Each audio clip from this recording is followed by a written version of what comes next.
Well, hey there, YouTube. Welcome back to the channel. I'm Adam. Thanks for hanging out with me today. So, in my last video was the Ask Me Anything video. And if you guys haven't seen that, go back and drop some comments in there for questions for me. That'll be coming out very soon. So, I'm going to wrap up those questions pretty quickly. So, if you haven't asked a question, head back over to that video and ask a question over there, and I'll answer it in a kind of a chit chat video with you guys. Anyway, today's video is about something accidentally spotted in that video, which is right there. So I did not intend for that to be part of the question and answers or any kind of clickbait or anything like that. So I apologize when everybody was like, what is that in the corner? You guys are way too observant. Which, I mean, I understand you not wanting to look directly into this all the time. I get it. So let me get that off the shelf and show you what it is. So before I unveil this, this isn't something new. This isn't something cutting edge. This has been done before. But I don't have one, and I kind of wanted one. So you guys know I enjoy the Lunchbox a lot. It's a very cool, quirky, goofy, silly truck that, just kind of, it just makes me happy. And customizing them, also makes me happy. So, I've got a couple of them now, and I've got this one, and there'll probably be at least one or two more down the road sometime. So I am running out of kind of cool, famous vans that you can do with an old Dodge van body. So this one, I had a few choices, and I just decided to go this route. So I'll shut up. And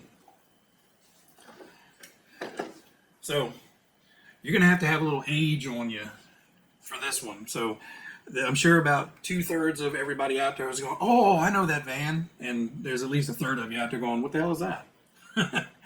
So for those that you don't know, this is the van that was in the original Cannonball Run movie. So Burt Reynolds and Dom DeLuise and, 50,000 other people from Hollywood were in that movie. And, it's a replica of the van that they were driving in the movie across country in the Cannonball Run. So I say replica. Obviously not exact. It's a monster truck. The one they were driving was just an ambulance van with a motor in it.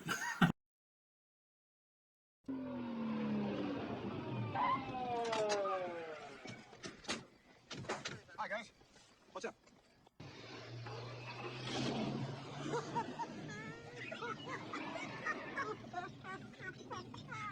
I thought that copper's gonna have a cardiac arrest when we come to California.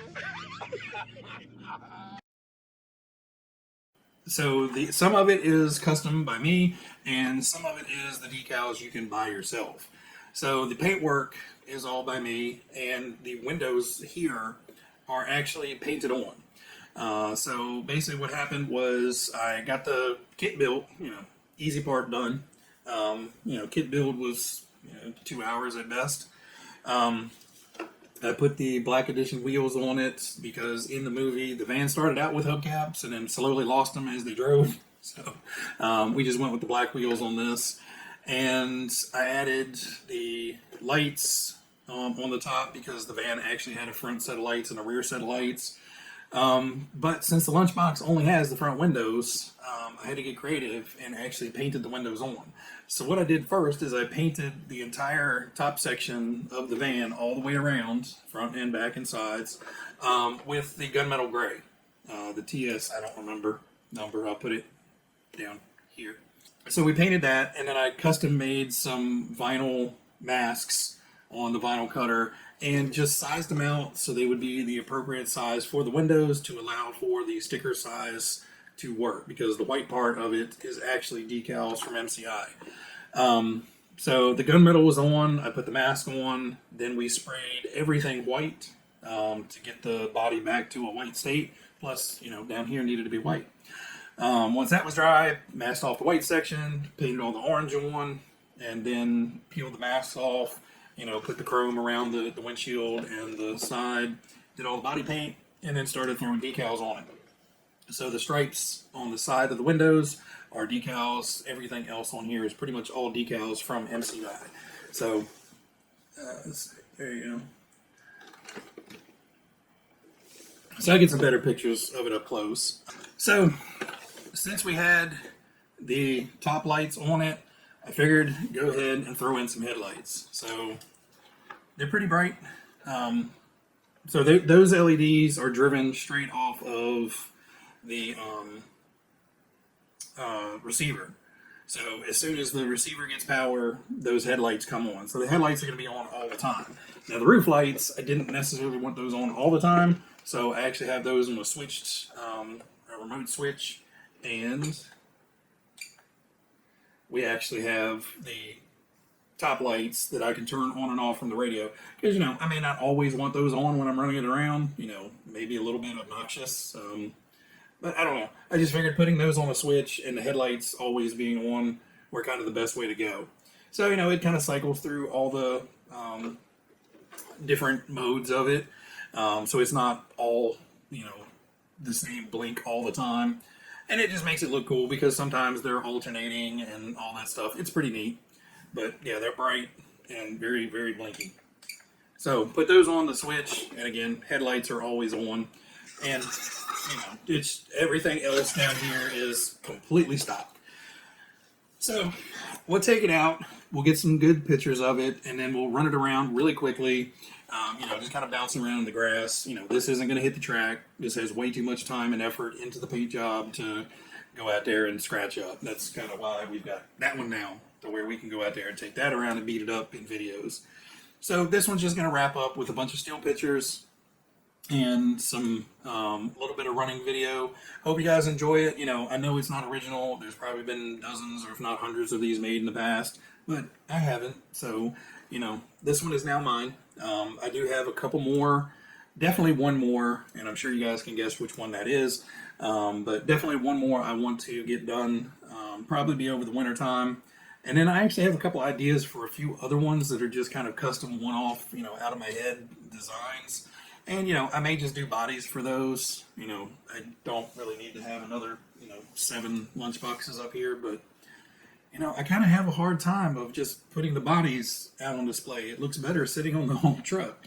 But, again, I don't have the space for it. So we may just make bodies for those and be able to swap bodies on and off. Anyway, guys, everybody out there, you guys be happy, be healthy, be safe. And I will catch you guys on the next one. See ya.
So one quick thing to note, I will put the link to these lights that I got. I got them from Amazon, and you know they work.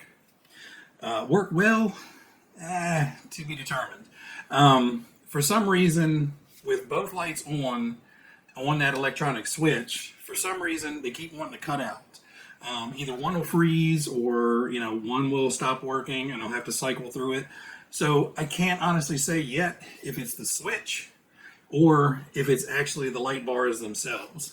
I'm kind of thinking it may be that switch, just because the light bars themselves seem to be pretty good quality. So when you get the kit, they don't sit down quite this flush.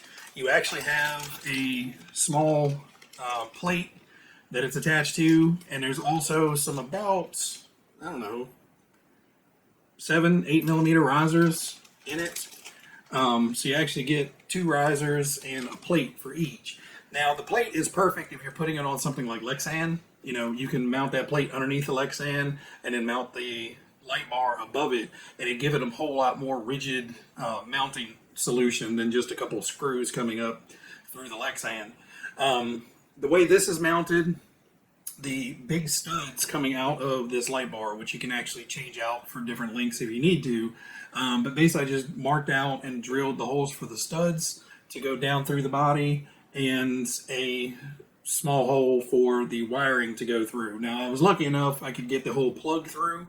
If you can't do that, if the body's too thin and fragile, you may have to just drill out a smaller hole, take the pin apart, take the pins out of the plug, put the wires through, put the pins back into the plug. You know, thankfully I didn't have to do that.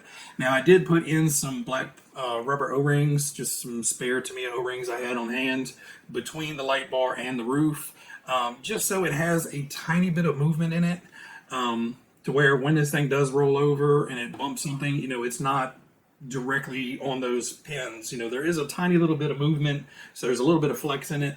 So, but I just want to let you guys know, like I said, I'll link the little light kits down below. I think it's just overloading that little switch.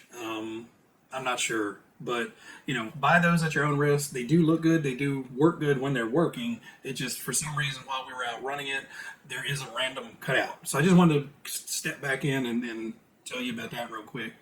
Anyway, guys, you know, now will be the end. See you guys.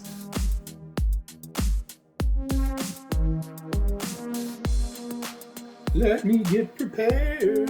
I'm not prepared. I'm not prepared. Good job being prepared, Addam.